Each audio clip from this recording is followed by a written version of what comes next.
जरा कल्पना करो, अगर अचानक तुम्हारे अंदर दीवारों के आर पार निकल जाने की ताकत आ जाए। कुछ ऐसा ही अजीब होता है इस कहानी में। ये कहानी है केशा नाम के एक लड़के की, जो अपने अंकल के साथ मिलकर जादू के शो किया करता था। वह अपने दोस्त के साथ एक किराए के कमरे में रहता था और उसकी मालकिन काफी समय से किराया मांग मांग कर परेशान कर चुकी थी। ऊपर से उसके अंकल भी उसे सही से जादू न दिखाने पर डांट फटकार लगाते रहते थे। कुल मिलाकर उसकी जिंदगी बिल्कुल बेकार हालत में चल रही थी। एक राज शो के दौरान उसकी नजर एलिसिया नाम की एक खूबसूरत रिपोर्टर पर पड़ती है।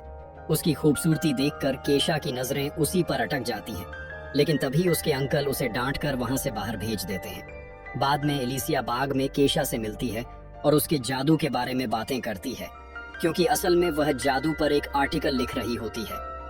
एक दिन वह अपने बॉयफ्रेंड के साथ उनका शो देखने आ जाती है। उसे किसी और लड़के के साथ देखकर केशा का दिल टूट जाता है और उसके सारे अरमान आंसुओं में बह जाते हैं। जादू करते वक्त उसका ध्यान बिल्कुल नहीं लगता और पूरा शो पूरी तरह से बिगड़ जाता है।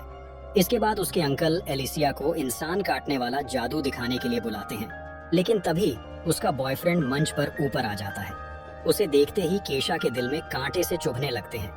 वह तो सच में उसके बॉयफ्रेंड को काटने ही वाला होता है, लेकिन उसके अंकल किसी तरह जादू संभाल लेते हैं। आखिर में अंकल उसकी इस खतरनाक बेवकूफी से इतना नाराज हो जाते हैं कि उसे नौकरी से ही निकाल देते हैं। लेकिन केशा का मानना था कि अगर गोलकीपर पर खड़ा हो जाए तो क्या हम बॉल शूट ही ना करें। उसे इस बात से कोई फर्क नहीं पड़ता था कि एलिसिया का बॉयफ्रेंड है, वह तो बस उसे पटाने में ही लगा हुआ था।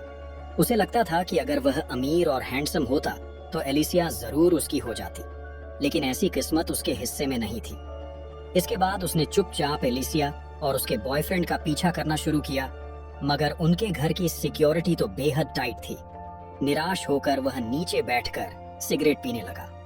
अचानक वहां एक भिखारी आया और उसकी सिगरेट जला दी। फिर उसने केशा से $20 उधार मांगे और बदले में उसकी कोई भी इच्छा पूरी करने का वादा किया। केशा उस वक्त इतना हताश था कि उसे इस बात से कोई फर्क नहीं पड़ा कि यह भिखारी क्या बोल रहा है। उसने बस उसे $20 दे दिए, लेकिन उसी पल भिखारी अचानक गायब हो गया। यह देखकर केशा हैरान होकर खड़ा हुआ और बिना कुछ समझे जादू की तरह दरवाजे के आर पार निकल गया। इसके बाद हम देखते हैं कि अगली सुबह उसके अंकल ने उसे कॉल करके वापस काम पर बुला लिया, क्योंकि वह अकेले कुछ संभाल नहीं पा रहा था। शायद नींद में होने की वजह से केशा ने जमीन पर पड़े ढेर सारे डॉलर्स पर ध्यान ही नहीं दिया। उसे यह भी एहसास नहीं हुआ कि वह दरवाजों के आर पार जा रहा है। तभी उसने खबर सुनी कि एक बैंक में चोरी हो गई है और वहां किसी के घुसने का कोई भी सुराग नहीं मिला। तब जाकर केशा को याद आया कि पिछली रात आखिर हुआ क्या था। दरवाजे के अंदर घुसते ही वह हैरान रह गया और उसे लगा कि यह सब बस एक सपना है। इसलिए उसने खुद को परखने के लिए अपने सिर पर एक ईंट मार ली, लेकिन उसे जरा सी भी चोट नहीं लगी। अब यह बिल्कुल साफ हो चुका था कि उसे दरवाजों और दीवारों के आर पार निकल जाने की सुपर पावर मिल चुकी है। इसके बाद वह गलती से एक बच्चे के कमरे में पहुंच गया, जो काफी बीमार था। बच्चे ने बताया कि वह अंतरिक्ष में जाना चाहता है और यह भी पूछने लगा कि केशा अंदर कैसे आया। लेकिन केशा के दिमाग में तो बस एलिसिया ही घूम रही थी। उसने अपनी ताकत को और आजमाने का फैसला किया। कहीं लोग म्यूजिक बना रहे थे तो कहीं कुछ लोग आत्माओं से बातें करने की कोशिश में लगे थे। उसने उनसे किसी का पता पूछा और फिर दीवार के आर पार निकल गया, जिसे देखकर उनमें से एक आदमी तो डर के मारे बेहोश ही हो गया। इसके बाद वह एलिसिया के घर पहुंचा, जहां उसकी अपने बॉयफ्रेंड के साथ जोर जोर से बहस चल रही थी। केशा ने बाहर से अजीब अजीब आवाजें निकालकर उन्हें डराने की कोशिश की। जब इस तरीके से भी बात नहीं बनी तो वह एक पेंटिंग के अंदर घुस गया और एलिसिया के बॉयफ्रेंड को पूरी तरह से डरा दिया। तभी उसे याद आया कि शक्तियां मिलने के बाद वह बैंक गया था और वहां से ढेर सारे पैसे निकाल लाया था। अब उसकी जिंदगी पूरी तरह बदल चुकी थी और ऐशो आराम की जिंदगी जीने लगा। एक दिन जब वह अपनी गाड़ी से कहीं जा रहा था तो एक पुलिस वाले ने उसे रोक लिया। उसने अपनी ताकत का इस्तेमाल करके पुलिस वाले के जूते वहीं चिपका दिए और उसे चकमा देकर भाग निकला। शाम होते होते बैंक वाले उसके घर तक पहुंच गए, क्योंकि उसने खुद ही बैंक में कागज पर अपना नाम और पता लिखकर छोड़ दिया था। वे लोग उसे पैसे चुराने के आरोप में पकड़ने आए थे और तभी घर की मालकिन भी वहां पहुंच गई। उसके दोस्त ने उसे समझाने की कोशिश की कि घर काफी पुराना है और इसी वजह से गैस की पाइप कमजोर हो चुकी है, लेकिन वह किसी की भी बात सुनने को तैयार नहीं थी। उसने जैसे ही गैस जलाई, उसी पल पूरे घर में जोरदार धमाका हो गया। अगर केशा अपनी ताकत का इस्तेमाल करके सबको नहीं बचाता तो वहां मौजूद सभी लोग जलकर राख हो चुके होते। इसके बाद केशा और उसका दोस्त एक बड़े घर में रहने लगे। अब केशा की बारी थी कि वह बाकी लड़कियों से मिलकर जिंदगी के मजे ले, लेकिन जैसे ही उसने अपने मोजे उतारे वह एक ही झटके में पूरी बिल्डिंग से नीचे गिर पड़ा। हालांकि किस्मत अच्छी थी कि धमाके के दौरान उसने बैंक ऑफिसर्स की भी जान बचाई थी, इसलिए एहसान चुकाने के लिए उन्होंने उसे चोरी के केस से बचा लिया। आखिरकार उसकी सारी परेशानियां खत्म हो चुकी थीं। अब वह फिर से एलिसिया से मिलने पहुंचा। उसने देखा कि वह किसी बात को लेकर अपने बॉयफ्रेंड से झगड़ रही थी। केशा दीवार के आर पार निकलकर उनकी सारी बातें सुन लेता है और उसे समझ आ जाता है कि एलिसिया को किस तरह का बॉयफ्रेंड चाहिए। अब वह उसका दिल जीतने की पूरी कोशिश में लग जाता है। भिखारी ने उसे शक्तियां बड़े कामों के लिए दी थीं, लेकिन लड़की पटाना भी कोई छोटा काम नहीं था। अगले दिन उसने एलिसिया की फेवरेट पॉश गाड़ी खरीद ली और हाथों में फूल लेकर उसके बाहर आने का इंतजार करने लगा। जैसे ही वह बाहर आई, केशा ने अपने प्यार का इजहार कर दिया, लेकिन एलिसिया को ऑफिस के लिए काफी देर हो रही थी, इसलिए उसने केशा की बातों को नजरअंदाज किया और उसकी गाड़ी में बैठकर उसके साथ चल दी। ऑफिस पहुंचते ही उसके बॉस ने देर से आने पर उसे खूब डांटा और यह सब केशा ने भी अपनी आंखों से देख लिया। जैसे ही बॉस की नजर केशा पर पड़ी, वह डर के मारे अपने घुटनों पर ही बैठ गया। केशा की वजह से एलिसिया को एक इंटरनेशनल लेवल की बड़ी न्यूज कवर करने का मौका भी मिल गया। एलिसिया ने केशा को $200 थमाए और तुरंत वहां पहुंचने को कहा। वह तो मीडिया पास दिखाकर अंदर चली गई, लेकिन केशा को सिक्योरिटी वालों ने पकड़ लिया। हालांकि उसे कौन रोक सकता था, उसने अपनी शक्तियों का इस्तेमाल किया और दीवार के आर पार निकल गया।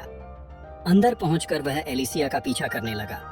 वहां एलिसिया की मुलाकात आइसलैंड के प्रधानमंत्री से हुई और उसे उनका इंटरव्यू लेने का मौका भी मिल गया। खुशी के मारे वह खुद पर काबू नहीं रख पाई और एक्साइटमेंट में उसने केशा को किस कर दिया। केशा को अपनी किस्मत पर यकीन ही नहीं हो रहा था। यूं अचानक मिले किस से वह बिल्कुल हक्का बक्का रह गया और उसके मन में एलिसिया के साथ पूरी जिंदगी बिताने के सपने बनने लगे। लेकिन एलिसिया ने अगले ही पल उसके सारे सपनों को तोड़ दिया। उसने साफ कह दिया कि उसे केशा में कोई दिलचस्पी नहीं है। बेचारे का दिल एक बार फिर टूट गया। इसके बावजूद एलिसिया के मना करने के बाद भी उसने उसका पीछा नहीं छोड़ा। उसके करीब रहने की कोशिश में केशा उसके ऑफिस तक पहुंच गया और वह दीवार के पीछे छिपकर उसे छूने की कोशिश करने लगा। वह चुपचाप एलिसिया को किस करना चाहता था, लेकिन तभी वहां एक दूसरा आदमी आ गया और केशा का निशाना चूक गया। केशा की वजह से ही एलिसिया के बॉस ने उसे एडिटर इन चीफ की नौकरी का ऑफर दे दिया। उसने यह सब इसलिए किया था क्योंकि गाड़ी में एलिसिया ने बताया था कि उसका सपना है कि एक दिन उसके आर्टिकल्स पूरी दुनिया पढ़े और वह एडिटर इन चीफ बने। इतनी सारी कोशिशों के बाद भी एलिसिया उस पर इम्प्रेस नहीं हुई। वह अब भी अपने बॉयफ्रेंड को ही चाहती थी, जिससे बेचारे केशा का दिल फिर टूट गया। अब वह दिल टूटा आशिक बनकर उस बीमार बच्चे के साथ समय बिताने लगा। उसे पता चला कि बच्चे की माँ उसके अंतरिक्ष में जाने के सपने को पूरा करने के लिए $1.5 लाख जमा कर रही हैं। केशा ने बच्चे की बात पर ज्यादा ध्यान नहीं दिया और एक बार फिर एलिसिया के कमरे में पहुंच गया। एलिसिया और उसका बॉयफ्रेंड पहले ही सो चुके थे। एलिसिया ने उसे दीवार से निकलते देखा और उसे लगा कि वह कोई सपना देख रही है। केशा ने मौके का फायदा उठाया और उसे साथ लेकर दीवार के आर पार निकल गया। फिर दोनों ट्रेन की छत पर कूद गए और अंदर पहुंच गए। दोनों ने मस्ती करते हुए पूरी रात बिता दी, लेकिन एलिसिया अब भी उससे प्यार नहीं करती थी। गुस्से में आकर केशा भी सस्ता कबीर सिंह बन गया और सीधा जाकर उसके बॉयफ्रेंड को मुकाबले की चुनौती दे दी। लेकिन उसके बॉयफ्रेंड ने उसे बुरी तरह पीट दिया और केशा की हालत खराब कर दी। इसके बावजूद उसने एलिसिया का पीछा नहीं छोड़ा और उसके करीब आने का कोई न कोई मौका ढूंढता ही रहा। वह सिर्फ उसकी खूबसूरती पर ही मर मिटा था, जबकि सच्चे प्यार के लिए एक दूसरे को समझना बेहद जरूरी होता है। मगर केशा तो उसकी चाहत में पूरी तरह अंधा हो चुका था, इसलिए समझदारी की ये बातें उसके दिमाग में कहाँ उतरती। एक दिन तो वह एलिसिया के चक्कर में एक ऊंची बिल्डिंग के शीशे से ही लटक गया और वहीं से अपने प्यार का इजहार करने लगा। अगर खुलेआम रोमांस करना गलत माना जाए तो असल में वह भीड़ के सामने उसे प्रपोज करके उस पर हाँ कहने का दबाव ही बना रहा था। लेकिन इसी हीरोपंती के चक्कर में उसका पैर फिसला और वह खिड़की से नीचे जा गिरा। अगर उसके पास उस भिखारी की दी हुई शक्तियां न होती तो अब तक वह भगवान को प्यारा हो चुका होता। उसे गिरते देख एलिसिया डर के मारे बेहोश हो गई। फौरन हॉस्पिटल में भर्ती करवाना पड़ा।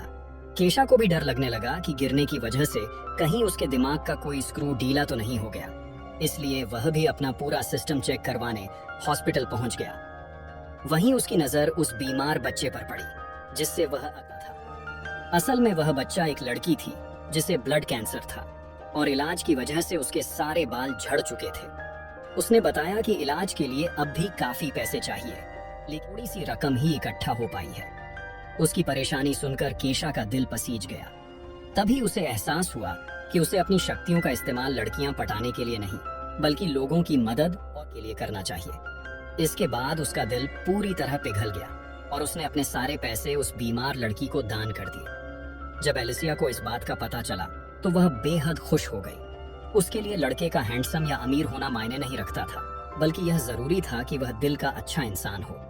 केशा की इसी अच्छाई से प्रभावित होकर वह तुरंत उससे मिलने पहुंची। इसी बीच भिखारी ने केशा की सुपर पावर भी वापस ले ली, क्योंकि अब उसकी सबसे बड़ी इच्छा पूरी हो चुकी थी। आखिरकार एलिसिया उसे चाहने लगी थी। इसके बाद वह भिखारी किसी और इंसान की तलाश में निकल पड़ा जिससे वह फिर से $20 उधार ले सके। क्या तुमने कभी किसी को सच्चे दिल से चाहा है? और अगर हाँ, तो क्या तुम्हारा प्यार मुकम्मल हो पाया या नहीं? कमेंट्स में जरूर बताना।